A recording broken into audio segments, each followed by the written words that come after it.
ended up with two teams that were equally matched, but we ran slower the entire event. Instead of 8.5-minute miles, we ran 10-minute miles. Not a big difference, is it? It's a 1.5-minute difference per mile. It's a little number, right? 1.5 minutes doesn't sound like a big deal, does it? Who says no? 1.5 minutes not a big deal, no? Not a big deal. Over 174 miles, it's a pretty big deal. It took us 28 hours to run the race this year. The 4-hour added time was in the 1.5 minutes on each little mile. I bring this whole story up to point you guys to the direction that if your business veers off or slows down or changes just a little bit, it dramatically changes the result. It took us 28 hours this year to finish the race. We placed 82nd out of 150 teams. Big difference, isn't it, in the results off of just a little change at each little piece. So I've been doing this business for 10 years. Here's what my business looks like today. How many of you have ever heard me talk before? Couple folks. Let me just quick tell you before I tell you about my business who I am, just so you get to know me really quick. Is that okay? Yeah. I've been married for the last, 1996 we got married. What is that? 12 years. Good, thank you. Actually, you know what?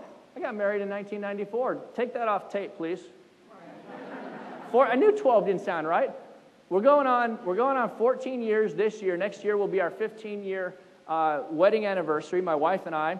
We dated for 5 years before that. I'm 36 years old, and I've been with the same woman, my lovely wife, for 20 years. We have 3 kids. My oldest daughter is Samantha. She's 9 years old. She's a ballet extraordinaire. She loves ballet. She thinks like me. She's very technical. She's very determined. I'm going to make it happen. Ballet is perfect for that. My middle daughter, Georgia, is 7 years old, and she is an absolute athlete. Get out of my way. I love team sports because I'm coming, and I don't care what is in my way. She's coming.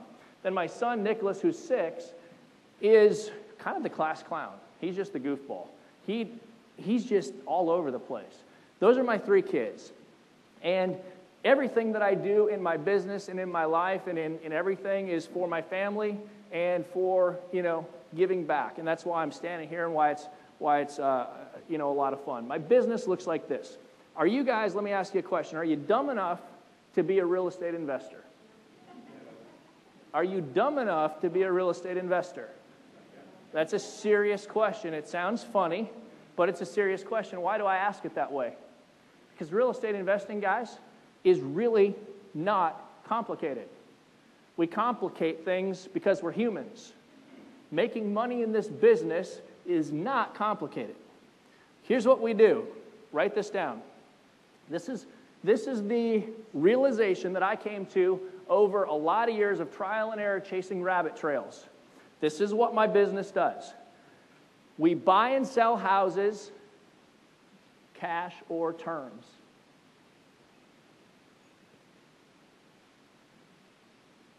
Life-changing, isn't it, guys? We buy and sell houses, cash or terms. Are you dumb enough to be a real estate investor?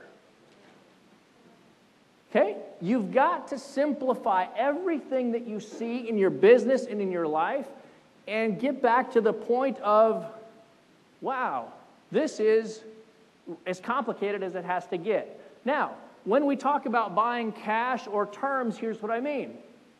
If you buy for cash, you buy really cheap, really fast for cash. If you buy on terms, you buy at a higher price, really slow with terms. Get it? Cash, really fast, really cheap. Terms, higher price, really slow. That's what we're talking about, aren't we? Now, the mechanical part of this business, the engineering part of the business, comes into play to say, can I recognize which type of deal works on this particular house. Because we're going to get down to, at the end of the day, we're going to have 123 Main Street, and we've got to look at it and say, is this a cash deal or is this a terms deal? Don't we? We've got to ask ourselves, what is the motivation behind the person that needs to sell the house? Notice I didn't say the motivation behind the person that wants to sell the house. How many people want to deal with people that want to sell their houses? How many people have dealt with people that just want to sell their houses, not need to sell their houses?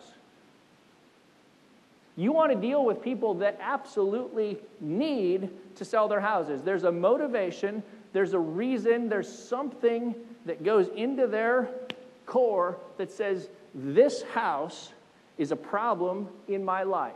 There's two things that create that. One is a beat-up house, and two is beat-up financing. You've either got a beat-up house or you've got beat-up financing. There's a problem with the house, it's distressed, it's ugly, it's nasty, or you've got beat-up financing, which is going to be somebody has a major issue with behind on payments, pending foreclosure, job transfer, and they're making 2 payments on a house in San Diego and a house in Minneapolis. Those are financial problems and distressed real estate problems. So here's what I want you guys to do. I want you to think really simply about this business, but I want you to also think in context of you're not just a real estate investor. You're a real estate entrepreneur. You're not just an investor. I don't want you to just build something that you can invest in real estate. What I want you to do is I want you to build a business that works for you. And you can do that much easier if you grasp the simple standard concepts that I'm talking about. We buy houses cash or terms. That's as complicated as it gets. Now, there's 3 things that are critical to your real estate investing business. Every real estate investing business that I've ever seen massively successful has these 3 things. I want you to draw a triangle on your notebook. I want you to draw a triangle. And in the lower left corner of that triangle, I want you to draw an arrow in to this triangle. And I want you to write the word deals. In the lower right, I want you to draw an arrow into the triangle, and I want you to write the word cash. Those are 2 critically important parts of your real estate investing business that you have to have. You've got to have deals coming into your pipeline, and you've got to have the funding to close the transaction, don't you? Okay, deals can come in a variety of ways, and we're going to talk about where deals come from, how they come into my business, and what we do with them. We're going to talk about funding sources and where the funding comes from. What do you do with it? Does it have to be your cash? Does it have to be your deal? Good. Most people say yes. It doesn't have to be your anything.